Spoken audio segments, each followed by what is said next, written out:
ঘন্টার পর ঘন্টা পড়ছেন, কিন্তু পরীক্ষার হলে গিয়ে মনে হচ্ছে সবকিছু ভুলে গেছি, মাথা একদমই ব্ল্যাঙ্ক। এই অনুভূতিটা চেনা লাগছে। অনেকে মনে করেন আরো বেশি পড়লেই সমাধান হবে, রাত জেগে পড়বো, খাওয়া কমিয়ে দেব, কিন্তু এটা সমাধান না।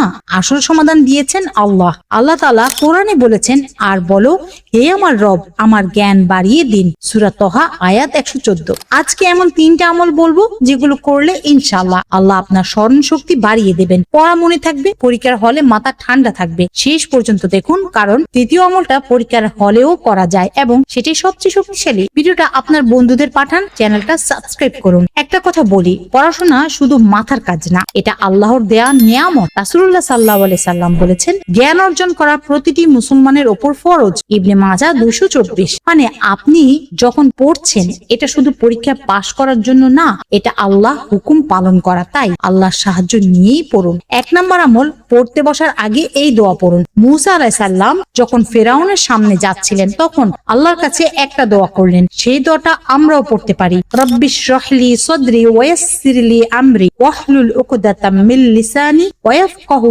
কওলি। সূরা তহা আয়াত 25 থেকে 28। অর্থ, হে আমার রব, আমার বুক প্রশস্ত করে দিন, আমার কাজ সহজ করে দিন, আমার জিহ্বার জড়তা দূর করুন, যাতে তারা আমার কথা বুঝতে পারে। প্রতিদিন পড়তে বসার আগে এই দোয়াটা পড়ুন। ইনশাআল্লাহ আল্লাহ আপনার মন প্রশস্ত করবেন, পড়া সহজ হবে, মনে থাকবে। দ্বিতীয় আমলটা এমন যেটা পড়ার সময় করা যায় এবং এটাই স্মরণ শক্তি বাড়ানোর সবচেয়ে প্রমাণিত উপায়। 2 নম্বর আমল, ফজরের পর পড়তে বসুন। রাসূলুল্লাহ সাল্লাল্লাহু আলাইহি সাল্লাম বলেছেন, আল্লাহ আমার উম্মতের জন্য সকালে বরকত দিয়েছেন। আবু দাউদ 2606। একটা সত্যি কথা বলি, রাত 12টায় 3 ঘন্টা পড়লে যা মনে থাকে, ফজরের পর 1 ঘন্টা পড়লে তার চেয়ে বেশি মনে থাকে। কারণ ফজরের পর মস্তিষ্ক সবচেয়ে সতেজ থাকে এবং আল্লাহর বরকত সেই সময় বেশি থাকে। রাত জেগে পড়বেন না, এশার পর তাড়াতাড়ি ঘুমান, ফজরের পর উঠে পড়ুন, দেখবেন পড়া কত দ্রুত মাথায় ঢুকছে। তৃতীয় আমলটা পরীক্ষার হলেও করা যায়। যখন মনে হবে সব ভুলে গেছি, তখন এই আমলটা করলে আল্লাহ মুহূর্তেই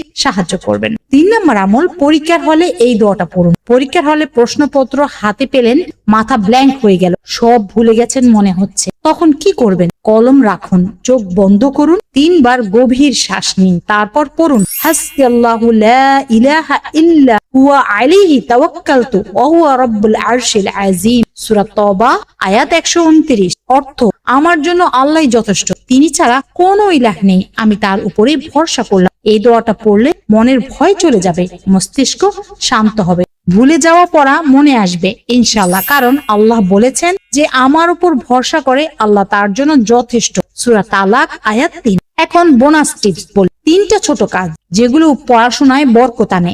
1, পড়তে বসার আগে ওযু করুন, পবিত্র অবস্থায় পড়লে মনোযোগ বাড়ে। 2, পড়ার শুরুতে বিসমিল্লাহ পড়ুন, বিসমিল্লাহির রহমানির রহিম, আল্লাহর নামে শুরু করলে বরকত আসে। 3, পরীক্ষার আগের রাতে তাহাজ্জুদ পড়ুন, রাত 3টায় উঠুন, 2 রাকাত নামাজ পড়ুন, আল্লাহর কাছে সাহায্য চান। রাসূলুল্লাহ সাল্লাল্লাহু আলাইহি সাল্লাম বলেছেন, রাতের শেষ তৃতীয়াংশে আল্লাহ বলেন, কে আছো যে আমার কাছে চাইবে, আমি দেব। বুখারী 1145। একটা কথা মনে রাখবেন, রেজাল্ট আল্লাহর হাতে, আপনার কাজ শুধু চেষ্টা করা। আল্লাহ বলেছেন, মানুষ তাই পায় যার জন্য সে চেষ্টা করে। সূরা নাজম 39।